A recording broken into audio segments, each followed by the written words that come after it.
going to move on to the important topic of energy. New Jerseyans are getting squeezed by rising energy prices. Mr. Gannon, how would you work to quickly boost power production across the state and help really control those prices? You have 60 seconds here. Yeah, electricity prices are problematic. When I go around the state, like Dr. Caldwell said, we hit 21 counties and we go around, it's the #1 issue that people are concerned about.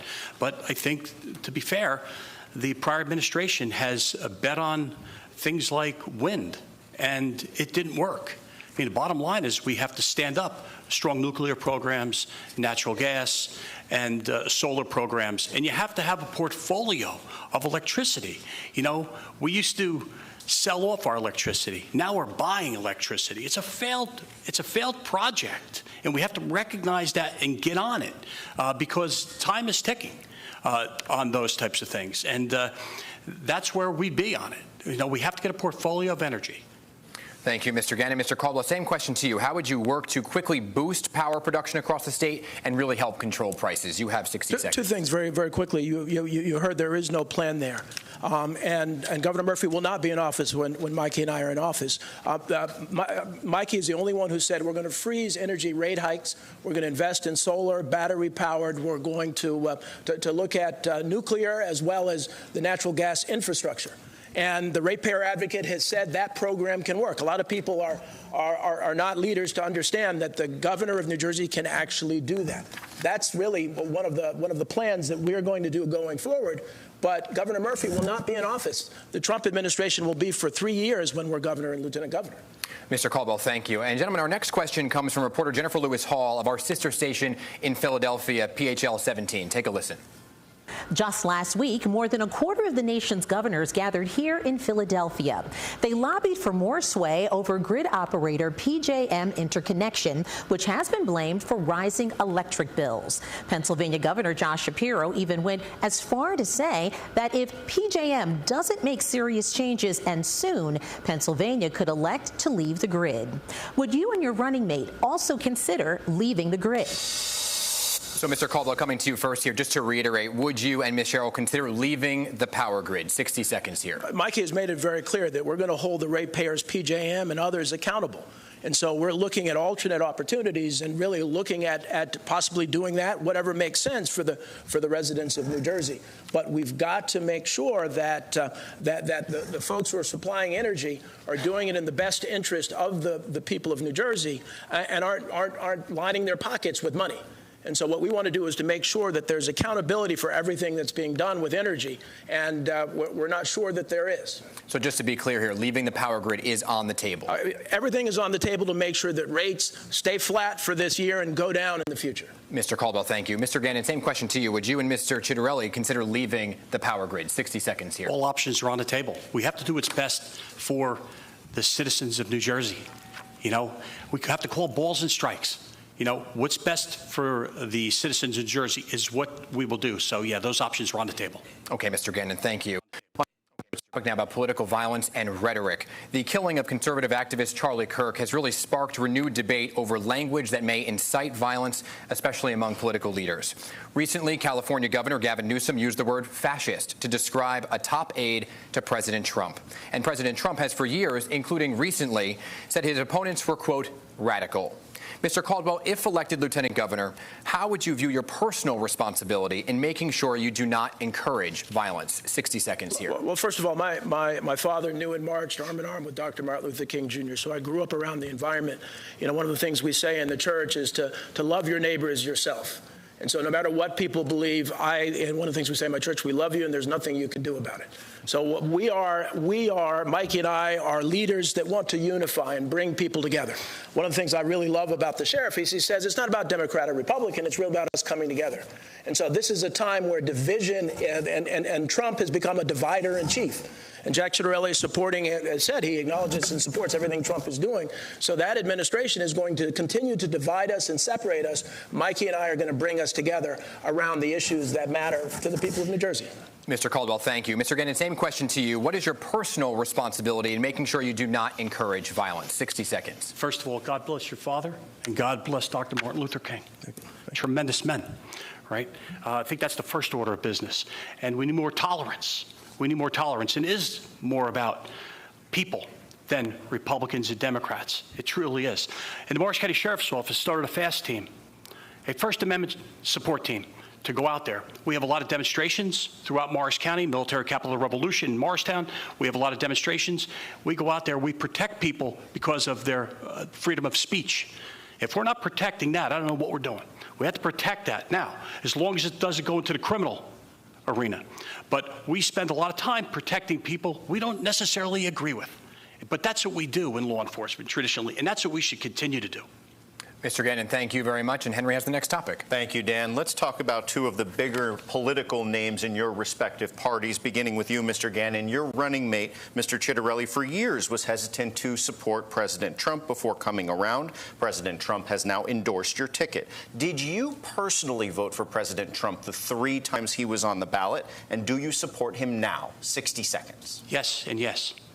You voted for him all 3 times, 16, Yes. 20, and 24? And Yes. you support the president now? Yes. Thank you very much, Mr. Cook. Easy enough. Mr. Caldwell, moving on to you, sir. Your running mate, Mikey Sherrill, has declined to formally endorse the Democratic nominee for the mayor of New York City, Zohran Mamdani.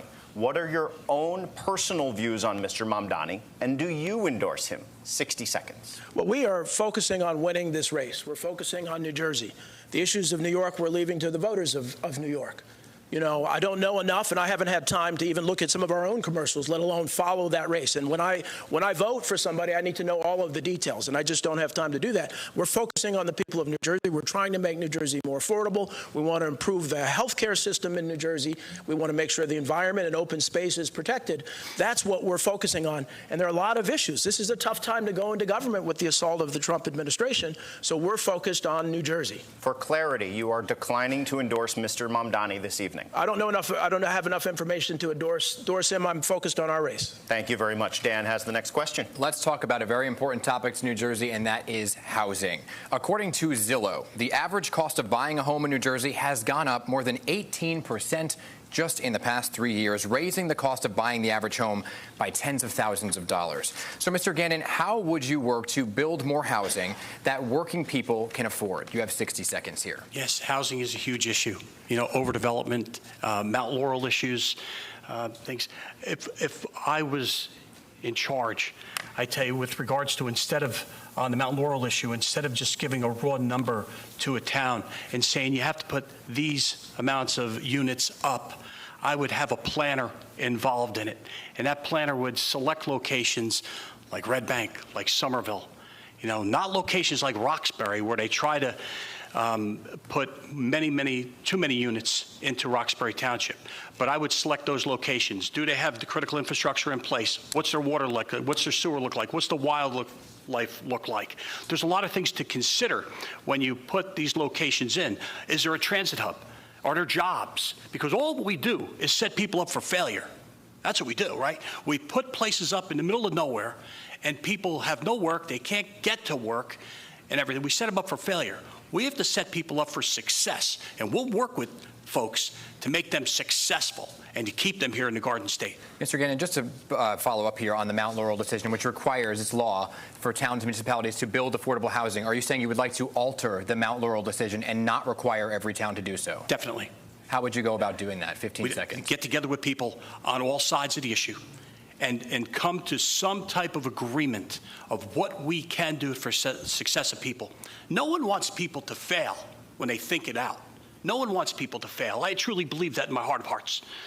That's what we have to do. Get people around on all sides of the ball here and do what's right for New Jersey. Mr. Gannon, thank you. And Mr. Caldwell, coming to you now, same question. How would you work to build more housing that working people can afford? 60 seconds. Mikey Shell has been very, very clear on that, and we are in total sync with this. One, to make sure that first-generation homebuyer programs are expanded, programs that are helping seniors downsize are expanded. Looking at building, and Mikey has made it clear, to protect open space. There are empty office parks now, and there are opportunities to really build those empty office parks. So we're going to build and expand on existing infrastructure so that housing can be affordable for more folks. And affordable housing is really not it's really middle-class housing. police and teachers are eligible for that housing. So we're really looking to make housing more affordable instead of really sticking with this idea of affordable housing, but to make sure that people can live here. My daughter's 21. I'm president of a university. I worry about their ability to stay in New Jersey, their ability to buy a home and live the American dream. And just to be fair, because I asked him the same question, would you be in favor of keeping the Mount Laurel decision as is, requiring every town to build affordable housing?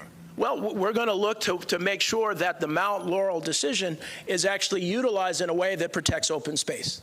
Mr. Caldwell, thank you. We're going to move on to an important topic now of jobs. Job numbers show unemployment is ticking up so far this year nationwide and in New Jersey. So, Mr. Caldwell, how will you help New Jerseyans keep their jobs or get back to work? You have 60 seconds. Yes, as the president of a university, one of the things that we've worked on are vocational programs. We've partnered with a group, the Ideal Institute of Technology in Pleasantville, that actually is paying students to go to school, to create the kind of jobs that are needed in the workforce.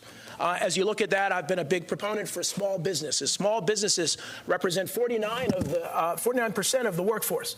So we need to, and the Cheryl Caldwell administration is going to invest in programs that clear out the bureaucracy of government and really help small businesses grow, small and family businesses grow, so that they can generate revenue, which can help us with property taxes, but also generate jobs. One of the things that the Trump administration, their DOGE program, that people think that the folks who lost jobs are just in Washington, really tens of thousands of people lost their jobs from Washington here in New Jersey. So he's helped to increase the rates. And if you look at the national labor statistics, it's down. I mean, it's the worst it's been in years. So Mikey and I are focused on jobs, which is really one of the best social programs out there. Mr. Caldwell, thank you very much. Mr. Gannon, same question to you. How will you help New Jerseyans keep their jobs or get back to work? 60 seconds. I think it's very important that we make sure that the employer can stay here. Right? Can the employer stay here? Right? Are we sweetening the deal for them so they can stay in New Jersey and not move on to somewhere else? I mean, that's certainly a concern of mine. I'll give you an example. We do a lot of work in my county, right, in Morris County, with regards to jobs, even to the point in the correctional facility. Right? Where we have people, we teach people how to do various things in a correctional facility even, which is really important. When people get out, maybe on light charges, people get out, they have jobs. We get certifications through safe food handling and things like that. So we're always looking for ways to employ people, but that employer has to want to stay and not move to Pennsylvania, where maybe the deal is a little better for them. We have to keep them here. We have to be competitive in that market to keep people here, or they'll drive up the road 80 West a couple miles and they'll be in Pennsylvania, and maybe the people don't want to travel with them. So that's what we do.